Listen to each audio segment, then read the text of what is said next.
Bonjour et bienvenue sur DigiSchool, je suis Yvan, votre professeur de mathématiques, et ensemble, aujourd'hui, nous allons aborder les propriétés algébriques de la fonction exponentielle.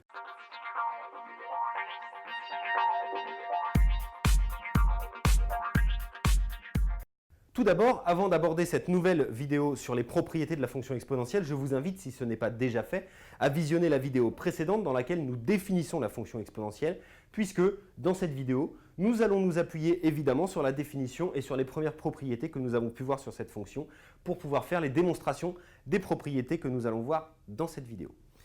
Dans cette vidéo donc, nous allons voir quatre propriétés algébriques, autrement dit, des propriétés qui vont avoir leur importance lors de calculs algébriques reposant sur, entre autres, la fonction exponentielle. Nous allons voir quatre propriétés. Plus précisément, nous allons voir une propriété fondamentale de laquelle vont découler trois autres propriétés que nous verrons dans la diapo suivante.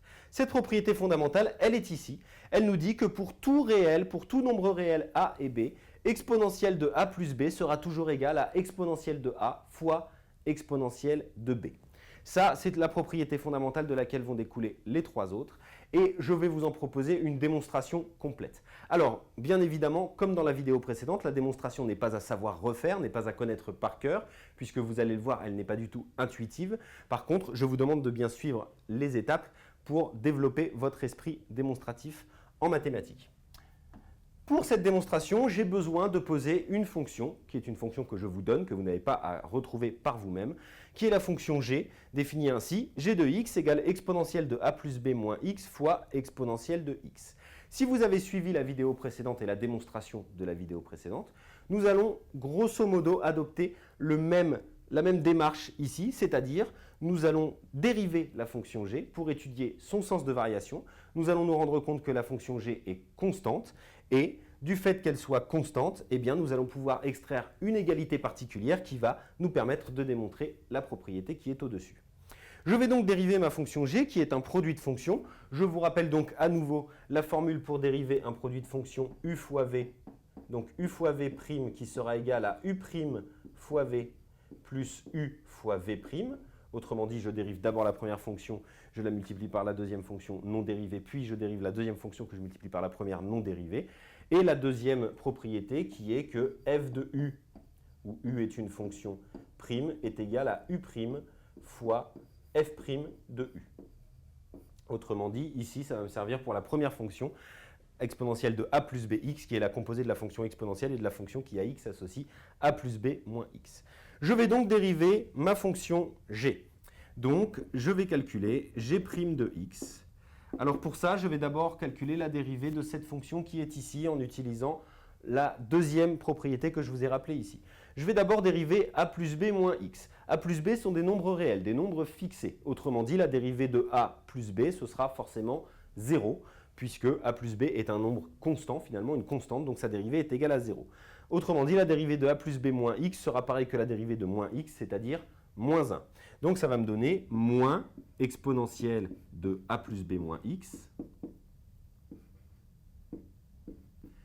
fois la fonction v que je ne touche pas, exponentielle x. Ça, c'est mon u' fois v de ma première formule. Ensuite, deuxième partie de cette formule, plus u fois v', donc ça veut dire plus exponentielle de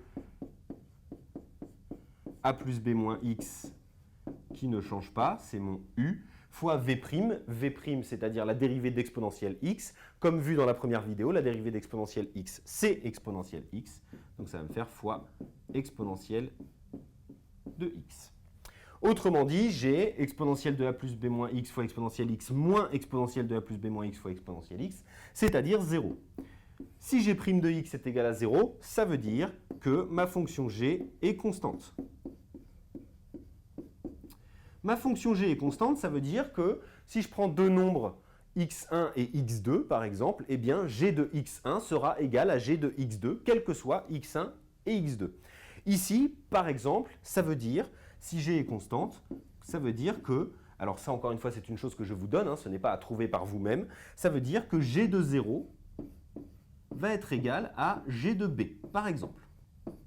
D'accord ?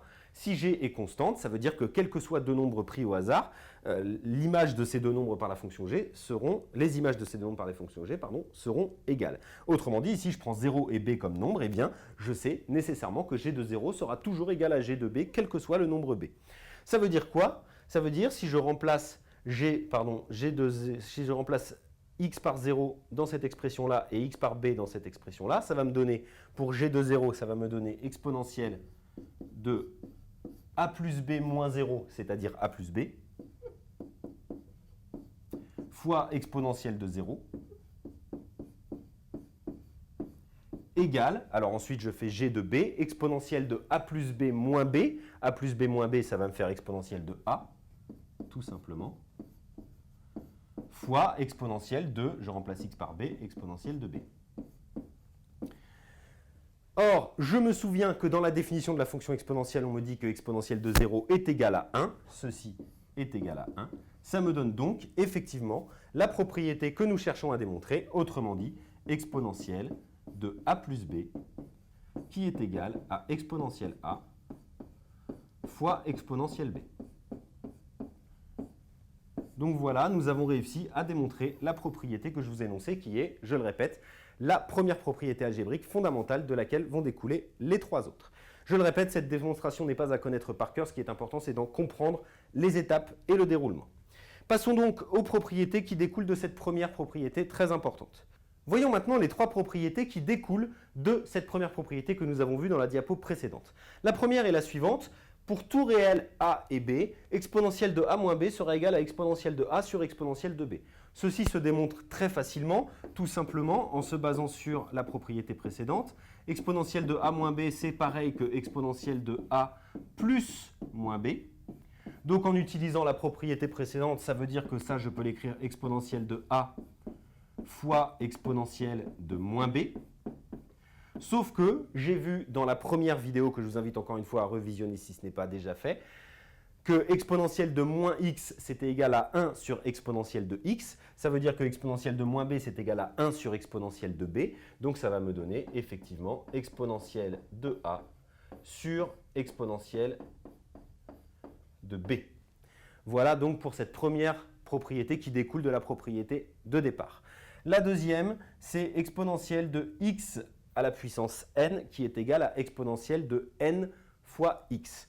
Bon, tout simplement, ça c'est une démonstration par récurrence. Je ne vais pas m'attarder plus que ça sur la démonstration. On reverra ça dans les chapitres qui concernent la démonstration par récurrence. Mais ici, par exemple, si je veux le démontrer pour x au carré, pour une puissance n égale à 2, ça me donne exponentielle de x au carré. Ça, je peux l'écrire exponentielle de x fois exponentielle de x. Et d'après ma propriété précédente, exponentielle de a fois exponentielle de b, c'est égal à exponentielle de a plus b. Donc ici, ça va me donner exponentielle de x plus x, c'est-à-dire exponentielle de 2x. Donc voilà comment on peut démontrer cette propriété. Encore une fois, je ne m'attarde pas dessus, je vous montre juste l'exemple pour n égale 2. Ça se fait exactement pareil pour tous les n. Et enfin, la troisième et dernière propriété qui découle de celle-ci, c'est racine carrée de exponentielle de x qui est égale à exponentielle de x sur 2. Alors là, je ne vais pas m'attarder non plus sur la démonstration. En tous les cas, ce qu'on remarque, c'est que ces trois propriétés, ainsi que la propriété précédente, nous font normalement penser aux propriétés des fonctions puissance. D'accord? C'est-à-dire, effectivement, racine carrée de exponentielle de x, racine carrée, c'est comme une puissance 1/2, donc on retrouve un x divisé par 2. C'est un petit peu le même principe. Quand on a une puissance élevée à une autre puissance, eh bien, on multiplie les deux puissances, c'est ce qu'on retrouve ici. Quand on a une puissance divisée par une autre puissance, ça revient à soustraire les puissances, c'est ce qu'on retrouve là-dedans. Et effectivement, on se rend compte que notre fonction exponentielle fonctionne, a l'air en tout cas de fonctionner un petit peu comme la fonction puissance. C'est pour ça qu'on va introduire une nouvelle notation qui va nous simplifier les choses plutôt que d'écrire à chaque fois exp entre parenthèses de la variable. La nouvelle notation que nous allons introduire, c'est la notation e puissance quelque chose. Alors, on ne dira pas puissance, on dira tout simplement e de x ici. Alors, la nouvelle notation, c'est celle-ci. Exponentielle de 1, on va noter ce nombre-là e. Alors, pour votre culture générale, E, c'est environ égal à 2,718, ce qui peut être pratique à connaître comme résultat quand on a oublié sa calculatrice, par exemple. Donc, environ 2,7. Et exponentielle de x va, à partir de maintenant, se noter e de x. Ça va largement simplifier les notations et permettre d'aller un petit peu plus vite. Du coup, le résumé de tout ce que nous avons pu voir comme propriété se fait ici avec la nouvelle notation. Donc e de x' égale e de x, ça c'est la définition de base. E de x est strictement positif pour tout réel x. Alors ça, on n'a pas exactement vu ça. On a vu que exponentielle x ne s'annulait jamais. Mais finalement, comme on a un e qui est positif, ça veut dire nécessairement que tous les nombres exponentiels x seront positifs. Là, c'est les propriétés que nous avons vues précédemment. Exponentielle x puissance n est égal à exponentielle n fois x. Exponentielle a plus b égale exponentielle a fois exponentielle b. Exponentielle a moins b égale exponentielle a sur exponentielle b. Ça, c'est donc les trois propriétés algébriques que nous avons vues ici. La quatrième est là, racine carrée d'exponentielle x égale exponentielle x sur 2. Ensuite, toujours dans la définition, exponentielle de 0 est égale à 1. Exponentielle de 1 est égale à e, c'est ce qu'on a ici. Et exponentielle moins x égale 1 sur exponentielle x. Autrement dit, exponentielle moins x est égal à l'inverse d'exponentielle x. Donc ça, c'est juste pour vous introduire un petit peu la nouvelle notation que nous verrons aussi dans les vidéos suivantes. Cette vidéo est maintenant terminée. Je vous invite maintenant à visionner la vidéo suivante dans laquelle nous aborderons quelques exercices qui mettent en jeu ces propriétés algébriques. Et moi, je vous dis à bientôt sur DigiSchool.